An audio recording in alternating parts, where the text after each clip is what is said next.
रक्षा driver मैं गड्डी चलाना सा ते मैं की बच्ची की शादी। 2 मेरियां बच्चियां ने, एक बच्चा है जिहड़ा माजूर है।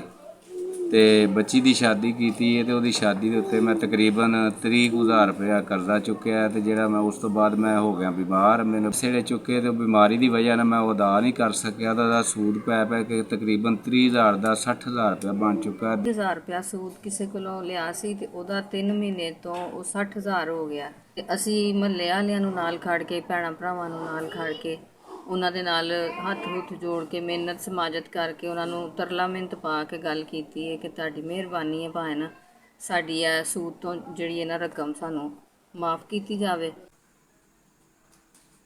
ਲੋ ਜੀ ਪਾ ਲਿਆ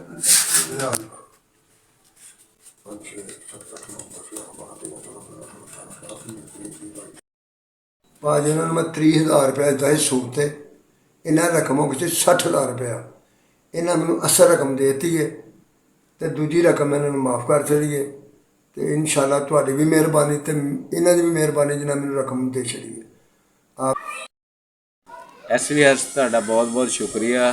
ਤੁਸੀਂ ਸਾਨੂੰ ਸੂਦ ਦੇ ਪੈਸਿਆਂ ਤੋਂ ਆਜ਼ਾਦ ਕਰਵਾਇਆ। SBS ਅੱਲਾਹ ਪਾਕ ਤੁਹਾਨੂੰ ਇਹ ਨੇਕ ਅਮਲ ਕਰਨ ਦੀ ਜ਼ਿਆਦਾ ਤੋਂ ਜ਼ਿਆਦਾ ਤੌਫੀਕ ਦੇ। SBS ਇਸ ਅਦਾਰੇ ਨੂੰ ਅੱਲਾਹ ਪਾਕ ਦਿਨ ਦੁਗਣੀ ਤੇ ਰਾਤ ਚੁਗਣੀ ਤਰੱਕੀ ਦੇ।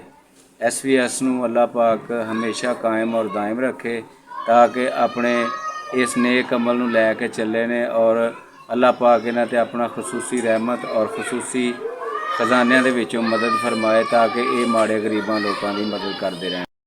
ਜੀ ਅਸੀਂ SBS ਦਾ ਬਹੁਤ ਸ਼ੁਕਰੀਆ ਅਦਾ ਕਰਨੇ ਆ ਕਿ ਉਹਨਾਂ ਨੇ ਸਾਡੀ ਰਿਕੁਐਸਟ ਨੂੰ ਮੰਨ ਕੇ ਸਾਡੀ ਗੱਲ 'ਤੇ ਯਕੀਨ ਕਰਕੇ ਸਾਡੇ ਵਾਸਤੇ ਇਹ ਮੁਸ਼ਕਿਲ ਵਕਤ ਸੀ ਅਸੀਂ ਇਹਨਾਂ ਨੂੰ ਯਾਦ ਕੀਤਾ, ਇਹਨਾਂ ਨੇ ਸਾਡੀ ਹੈਲਪ ਕੀਤੀ।